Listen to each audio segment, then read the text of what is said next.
Smart গৃহিণী হয়ে রোজার আগেই রোজার পূর্ব প্রস্তুতি নিয়ে নিলাম। যেসব ছোট ছোট কাজগুলো রোজার মধ্যে করতে অনেকটা সময় নেয়, সেই ছোট ছোট কাজগুলো আগে থেকে করে গুছিয়ে নিলাম, যাতে করে রোজার মধ্যে এই কাজগুলো নিয়ে আর ভেজালে না পড়তে হয়। নতুন বাচ্চার মায়েদের জন্য এই ভিডিওটি খুবই উপকারী হবে।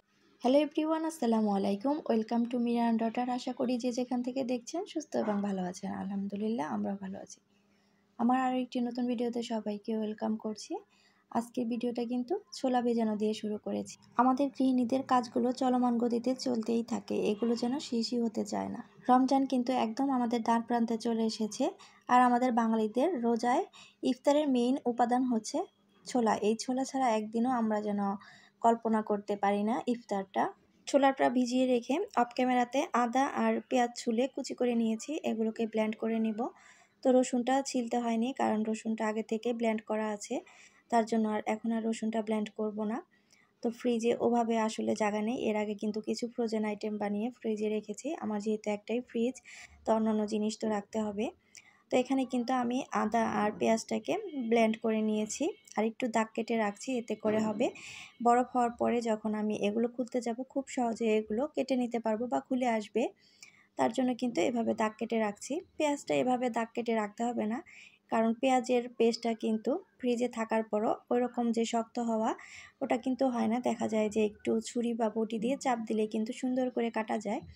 আদাটাই বেশিরভাগ ক্ষেত্রে দেখা যায় একটু বেশি শক্ত হয়ে যায়, যার জন্য আদাটাই আমি দাগ কেটে রাখলাম, পেঁয়াজটা কিন্তু আর দাগ কেটে রাখিনি। এভাবে আদা রসুন পেঁয়াজ যদি কিউব করে কেটে রাখা হয়, তাহলে কিন্তু দেখা যায় আমাদের রান্নার কাজগুলো অনেকটা সহজ হয়। এতে করে মশলাটাও কিন্তু ভালো থাকে।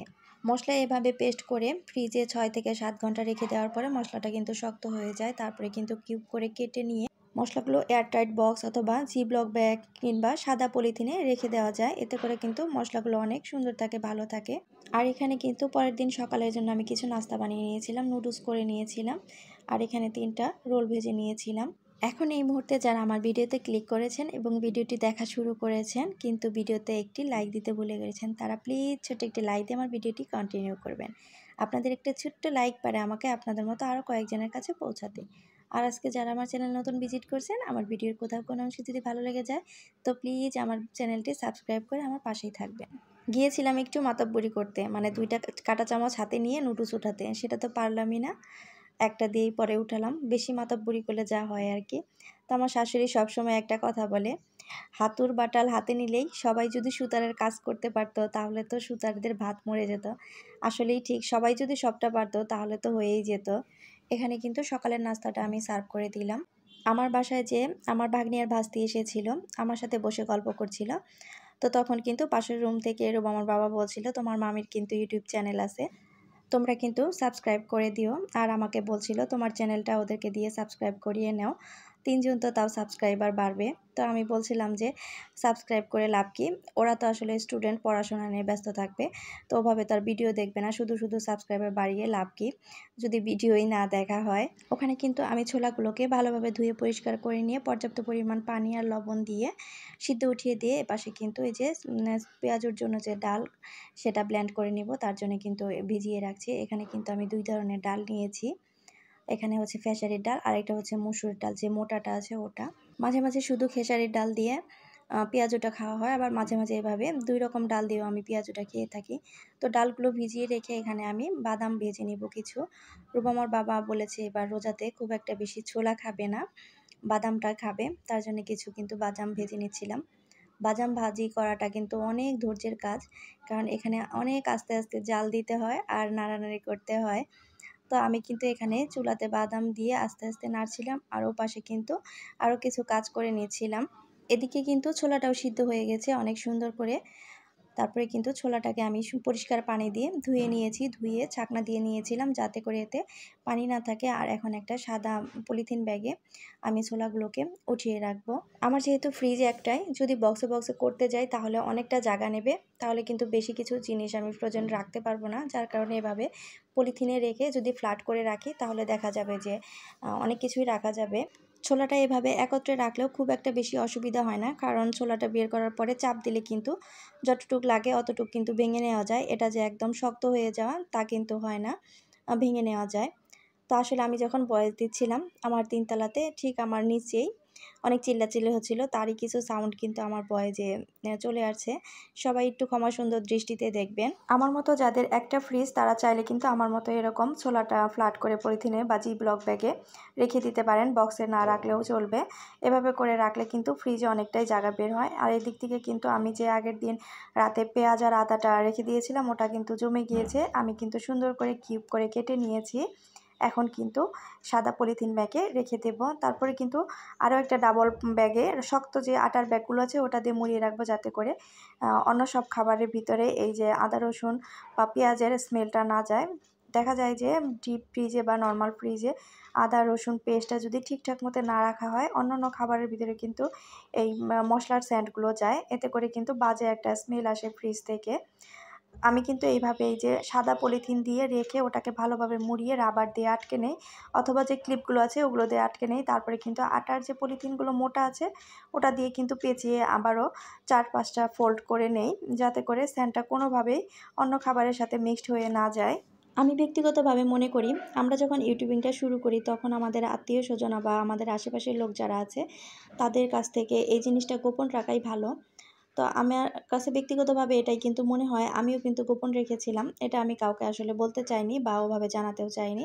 তো ২-১ জন আত্মীয়স্বজনের কাছে যা বলার সেটা আমার বাবাই বলেছে। তো আমি এটা কখনোই চাইনি যে আমার এই ইউটিউবিং বিষয়টা আমার আত্মীয়স্বজন জানুক বা কেউ জানুক। আমরা যখন ভিডিওতে ভয়েস দেই আমাদের চারপাশে যে ঘটে যাওয়া অনেক বাস্তব ঘটনা আছে এগুলো নিয়ে কিন্তু অনেক সময় কথা বলি।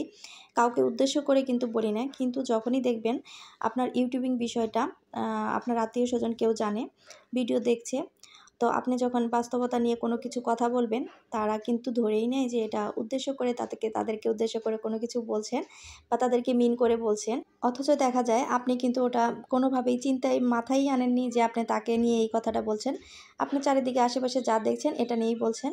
উনি কিন্তু ওটা ধরেই নিয়ে আছে যে আপনি ওনাকেই বলেছেন। উনি তো ব্যাড কমেন্ট করবেই। ওনার ১৪ গোষ্ঠীকে হায়ার করে এনেও দেখা যাবে আপনার বিরুদ্ধে ব্যাড কমেন্ট করিয়েছে। যে কখনোই আপনার ভিডিও দেখেনি, হুট করে এসে দেখা যাবে ওই একটা ব্যাড কমেন্ট করে চলে গেছে। আমি আপনি যখন আসলে চারিদিকে দেখে বাস্তবতা নিয়ে কথা বলবো, সেই কথাটা যদি কারো চরিত্রের সাথে মিলে যায় সেখানে তো আসলে আমাদের করার কিছু থাকে না। এখানে আমি আপনি চারিদিকে বর্তমানে সমাজ ব্যবস্থা আসলে যেভাবে চলছে বা যা হচ্ছে এটা বাস্তবতা নিয়ে আপনি কথা বলতে গেলে যদি দেখা যায় আপনার আশেপাশের লোকজন এটা শোনার পরে গোখরা সাপের মতো একদম ফোঁস করে উঠেছে, তো ওখানেই কিন্তু উনি ওনার নিজের চরিত্রটার পরিচয় দিয়ে যায় যে উনি আসলে কী ধরনের লোক, স্পষ্ট করে দিয়ে যায়। তো সেক্ষেত্রে আমাদের কিন্তু করার কিছু থাকে না। এখানে কিন্তু দেখা যায় যে যার চরিত্রের পরিচয়টা কিন্তু নিজের ব্যবহার দ্বারাই দিয়ে যায়। ব্যাপারটা কিন্তু এরকম গিয়ে দাঁড়ায় যে ঠাকুর ঘরে কে রে, আমি তো কলা খাইনি। তো যাই হোক, অনেক কথা কিন্তু বলে ফেলেছি। কথা বলতে বলতে এদিকে পেঁয়াজের জন্য যে ডালটা পেস্ট করে নিয়েছিলাম ওটা কিন্তু বক্সে ভরে নিয়েছি। এখানে একটা মশলার জার ছিল, 4টা জারে নিয়েছি আর ওখানে কিন্তু 4টা ভাগ করে নিয়েছি। আসলে আমার যতটুকু পরিমাণ পেঁয়াজু লাগবে, যাতে 5 থেকে 6টা পেঁয়াজু হয় ওরকম করে কিন্তু রেখে দিয়েছি। আর এই যে এখানে দেখতে পাচ্ছেন শুকনা মরিচ নিয়েছি। তো রোজার ভিতরে কিন্তু আমরা ভর্তা বাট্টা খেতে একটু বেশি পছন্দ করি। আবার অনেকে আছে ইফতারের সময় মুড়ি মাখার সাথে কিন্তু শুকনা মরিচটা খেতে পছন্দ করে। যেমন আমার বাবাই কিন্তু ইফতারের সাথে মুড়ি মাখার সাথে এই শুকনা মরিচ ভেঙে খেতে খুব পছন্দ করে। তো এখানে কিছু কিন্তু শুকনা মরিচ নিয়েছি। আমি কিন্তু বোটার যে লম্বা অংশটা আছে ওটা কিন্তু কেটে ফেলে দিয়েছি। আর বোটার যে অংশটা আছে মরিচের সাথে ওটা কিন্তু রেখে দিয়েছি। আসলে দেখা যায় এই যে ছোট ছোট কাজগুলি এগুলো কিন্তু অনেকটা সময় নেয়, যেটা আসলে রোজার মধ্যে করতে অনেকটাই বিরক্ত বোধ হয়। তো এই কাজগুলো যদি এই ছোট ছোট কাজগুলো যদি আগে থেকে করে রাখা যায় তাহলে কিন্তু রোজার মধ্যে আমাদের জন্য অনেকটা সুবিধা হয়। মরিচ কম বেশি কিন্তু আমরা সবাই ভাজতে জানি। অনেকের হয়তো মনে হতে পারে এটা আবার মরিচ ভাজি করে রাখবো, এটা আবার দেখানোর কি আছে। তা আসলে অবশ্যই দেখানোর অনেক কিছু আছে। আমরা অনেক কিছুই জানি না, আবার অনেকেই অনেক কিছু জানি। এই যে মরিচের যে বোটার লম্বা অংশটা সেটা আমি ফেলে দিয়েছি, আর মরিচের সাথে যে বোটার অংশটা সেটা কিন্তু আমি ফেলে দেইনি। কারণ হচ্ছে আমি যখন মরিচটা ভাজবো তেলে বোটার অংশটা যদি ফেলে দেই তো ওখান দিয়ে কিন্তু পুরো মরিচটার ভিতরে তেল ঢুকে যাবে।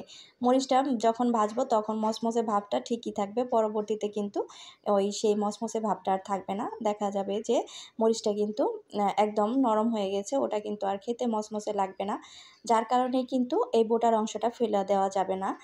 তো মরিচ ভাজার ক্ষেত্রে একদম ফ্রেশ মরিচ নিতে হবে, ভাঙা বা ছেঁড়া ফাটা এরকম মরিচ নেওয়া যাবে না, বোটা ছাড়া মরিচ নেওয়া যাবে না। মরিচ ভাজি করার জন্য এরকম ফ্রেশ মরিচটাই নিতে হবে, তাহলে ভেজে নেওয়ার পরে মরিচটা কিন্তু মাসের পর মাস আমরা ফ্রিজে রেখে নর্মাল ফ্রিজে রেখে খেতে পারবো। চাইলে কিন্তু এই ভাজা মরিচটা আবার ডিপ ফ্রিজেও রাখা যাবে বক্সে করে। এখানে কড়াইতে কিন্তু আমি সামান্য পরিমাণ তেল দিয়েছিলাম। তেলটা গরম হয়ে যাওয়ার পরে মরিচগুলোকে উল্টে পাল্টে খুব সুন্দরভাবে ভেজে নিচ্ছিলাম। চাইলে কিন্তু এটা তেল ছাড়া খালি খোলাতে মানে শুকনো খোলাতেও কিন্তু টেলে নেওয়া যাবে। তো শুকনো খোলাতে টেলে নিলে হয় কি বাসাসহ একদম খুসখুসে শুরু হয়ে যায়, যার কারণে আমি সবসময় শুকনো মরিচটা তেলেই ভাজার চেষ্টা করি। তো ছোটো সময় দেখতাম আমার দাদিকে, তখন তো আসলে তেলে এভাবে ভাজতো না, শুকনো খোলাতে ভেজে যে কোকের যে বোতলগুলো আছে ওটাতে দেখতাম রেখে দিত। তো আসলে এখন তো আমরা আবার বোতলে রাখি না, এখন তো আমরা একটু আপডেট হয়েছি, আমরা বক্সে রাখি টিস্যু দিয়ে। তো এই যে একটা আইসক্রিমের বক্স নিয়েছি, এখানে একটা টিস্যু দিয়ে দিব। বক্সের ভিতরে প্রথমে কিন্তু একটা টিস্যু দিয়ে দিব, তারপরে শুকনো মরিচ রেখে তার উপরেও কিন্তু মরিচগুলোর উপরেও আমি একটা টিস্যু দিয়ে দিব। আর মরিচগুলো যে বক্সে রাখবো, মরিচগুলো ভাজি হওয়ার পরে সম্পূর্ণভাবে ঠান্ডা হয়ে যাওয়ার পরে কিন্তু মরিচগুলো রেখে দেব। গরম অবস্থাতে কোনোভাবেই কিন্তু মরিচগুলো ফ্রিজে রাখা যাবে না। এই মরিচ ভাজিটা যে শুধু আমি রোজার মধ্যে করি তা কিন্তু না, আমি কিন্তু সবসময় এভাবে মরিচ ভেজে ফ্রিজে সংরক্ষণ করি। অনেক সময় দেখা যায় একটা শুকনো মরিচ ভাজির প্রয়োজন পড়েছে, তখন কেউ একটা মরিচ ভাজির জন্য চুলার কাছে যেতে ইচ্ছে করে, তখন কিন্তু আসলে যেতে ইচ্ছে করে না। অনেক সময় দেখা যায় শাক ভাজির জন্য একটা মরিচের দরকার, ভর্তার জন্য 2-3টা শুকনো মরিচের দরকার পড়ে। তো ওই সময় আসলে 2-1-3টা করে মরিচ ভাজতে কিন্তু ভালো লাগে না। আর এভাবে যদি বক্সে অনেকগুলো মরিচ ভেজে রাখা যায় তাহলে কিন্তু দেখা যায় যে যখন যে কয়টা প্রয়োজন তখন কিন্তু ওখান থেকে নিয়ে ব্যবহার করতে পারি। আর এই মরিচটা যখন বের করে আমাদের প্রয়োজন হবে খাবারের জন্য বা ভর্তা করার জন্য, তখন কিন্তু পুরো বক্সটা বের করে একদম যে ঘন্টার পর ঘন্টা রেখে দিব তা কিন্তু রেখে দেই না, তাহলে কিন্তু মরিচের যে মচমচে ভাব সেটা কিন্তু নষ্ট হয়ে যাবে। আমি কিন্তু এই বক্সে থেকে আমার যখন যে কয়টা প্রয়োজন ও কটা বের করে কিন্তু আবার বক্সটা তাড়াতাড়ি করে আটকে আবার ফ্রিজে রেখে দেই। এতে করে কিন্তু মরিচের যে মচমচে ভাবটা ওটা কিন্তু একদম ঠিক থাকে। আশা করি আমার এই শুকনো মরিচ ভাজার টিপসটা নতুন আপুদের জন্য একটু হলেও কাজে আসবে। মরিচগুলো রাখার পরে কিন্তু মরিচগুলোর উপরে আমি আবার আরেকটা টিস্যু দিয়ে দিয়েছি, তারপরে কিন্তু বক্সের মুখটা আটকে দিব। এরপরে কিন্তু আমি নর্মাল ফ্রিজে রেখে দেবো। চাইলে কিন্তু কেউ ডিপ ফ্রিজে রাখতে পারেন, আমি আসলে নর্মাল ফ্রিজেই রাখি। ডিপ ফ্রিজে রাখলেও কোনো অসুবিধা নেই, ডিপ ফ্রিজেও কিন্তু আরও অনেক দিন বেশি ভালো থাকে। আর এখানে বাজার থেকে কিছু শসা বা ক্ষীরা যেটাই বলেন, আমাদের এলাকাতে এটা ক্ষীরা নামেই পরিচিত, আমরা ক্ষীরাই বলি। তো এখানে 2 কেজি পরিমাণ ক্ষীরা নিয়ে এসেছিলাম, আর টমেটো নিয়ে এসেছিলাম 2 কেজি। কিছু টমেটো তো ফ্রোজেন করেছি, তো ওটা তো আর রমজানের ইফতারের সময় দেখা যাবে সালাদ খেতে আমরা একটু বেশি পছন্দ করি, তো তখন তো আর সালাদটা ওই ফ্রোজেনটা দিয়ে খাওয়া যাবে না, তার জন্য কিন্তু কিছু সালাদের জন্য 2 কেজি টমেটো আর 2 কেজি ক্ষীরা নিয়ে এসেছি। এতদিন কিন্তু 15 থেকে 20 টাকার মধ্যেই টমেটোর দামটা ছিল, ক্ষীরাও কিন্তু 30 থেকে 35 টাকা বা 40 টাকা এরকম ছিল। এই যে রোজার গন্ধে কিন্তু সব কিছুর দাম বেড়ে গেছে, পরবর্তীতে দেখা যাবে আরও দাম বেড়ে গেছে। তো টমেটো কিন্তু আমি 30 টাকা কেজি কিনেছি, আর ক্ষীরাটা 50 টাকা কেজি নিয়েছে। তো গিয়েছিলাম একটু বাজার করতে গিয়ে দেখি মানুষ মনে হচ্ছে এই 11 মাস যাবৎ না খেয়ে আছে, আর পরবর্তী 11 মাস যে তখনও না খেয়ে থাকতে হবে, বাজারে কিছু পাওয়া যাবে না, এরকমভাবে হুমড়ি খেয়ে মানুষ এতভাবে বাজার করছে। মানুষের বাজারঘাট করা দেখে মনে হচ্ছে যে এরপরে বাজারে আর কিছু পাওয়া যাবে না। আগেও কোনো দিন কিছু পাওয়া যায়নি, পরেও কিছু পাওয়া যায়নি। আসলে আমরা বাঙালিরাই খারাপ, আমরাই কিন্তু আসলে জিনিসপত্রের দাম এরকম হুমড়ি খেয়ে কেনার জন্যই কিন্তু দামগুলো বেড়ে যায়। দোষ দিয়ে থাকি সবসময়, দেখা যায় যে অন্যের উপর দোষগুলো ঘাড়ে চাপাই। তো আমরা যদি আমাদের যখন যতটুকু প্রয়োজন অতটুকু কিনি, হুমড়ি খেয়ে না পড়ি, তাহলে কিন্তু এই যে জিনিসের দামগুলো কিন্তু এভাবে আর ব্যবসায়ীরা বাড়াতে পারে না। তো যাই হোক, এখানে কিন্তু ক্ষীরাগুলো কিনে আনার পরে আমি রেখে দিয়েছিলাম শুকাতে, পানিগুলো যাতে শুকিয়ে যায়, গাটা কিন্তু মুছে নিয়েছিলাম। তারপরে যে আমাদের ঘরে কিন্তু এরকম পেপার থাকে, পেপার দিয়ে কিন্তু মুড়িয়ে রাখবো। দেখা যাবে রমজানের শুরুতে কিন্তু এই শসা আর ক্ষীরা টমেটোর দামগুলো কিন্তু আরও বেড়ে যাবে। তো যার জন্য 15 দিন আপাতত এই ক্ষীরাগুলো ভালো থাকে, তার জন্য কিন্তু আমার এই ব্যবস্থা। তো এইভাবে করে পেপারে করে প্রত্যেকটা ক্ষীরা আমি মুড়িয়ে তারপরে কিন্তু পলিব্যাগে করে রেখে দিব, যাতে করে রোজার 10-12টা 15টা চলে যায়। তো দেখা যাবে রোজার 10-12টা 15টা গেলে কিন্তু সব জিনিসের দাম আবার একটুটা হলেও কমে আসবে। রোজার যে টুকিটাকি শুকনা বাজার সেগুলো করে নিয়েছি, সাথে এই ক্ষীরা আর টমেটোটাও করে নিয়েছি। রোজার জন্য মাছ মাংসের বাজারটা এখনও ওভাবে করিনি। এখানে কিন্তু এক এক করে আমি ক্ষীরাগুলোকে পেপার দিয়ে মুড়িয়ে নিচ্ছিলাম। সবগুলো ক্ষীরা পেপার দিয়ে মোড়ানোর পরে কিন্তু আমি সাদা একটা পলিথিন ব্যাগে রেখে দিব। আর এই একই নিয়মে কিন্তু আমি টমেটোগুলোকেও সংরক্ষণ করে নিয়েছিলাম। পেপার দিয়ে মুড়িয়ে সাদা পলিথিন ব্যাগে রেখে দিয়েছিলাম। এভাবে করে টমেটো, ক্ষীরা কিন্তু অনায়াসে 10 থেকে 15 দিন নরমাল ফ্রিজে ভালো থাকবে। আমি যে টমেটোগুলো সংরক্ষণ করেছিলাম কাগজ দিয়ে মুড়িয়ে পরে পলিথিনে রেখেছিলাম, ওই অংশটুকু ভিডিও করেছিলাম ঠিকই। আমি এডিট করার পরে যখন ভয়েস দিচ্ছি তখন দেখছিলাম ওই অংশটুকু কেটে গেছে, নেই। তার জন্য আমি আন্তরিকভাবে দুঃখিত। আজ কিন্তু এখান থেকে বিদায় নিব। সবাই ভালো থাকবেন, সুস্থ থাকবেন, আমাদের জন্য দোয়া করবেন। দেখা হয়ে যাবে নেক্সট কোনো ভিডিওতে। আল্লাহ হাফেজ।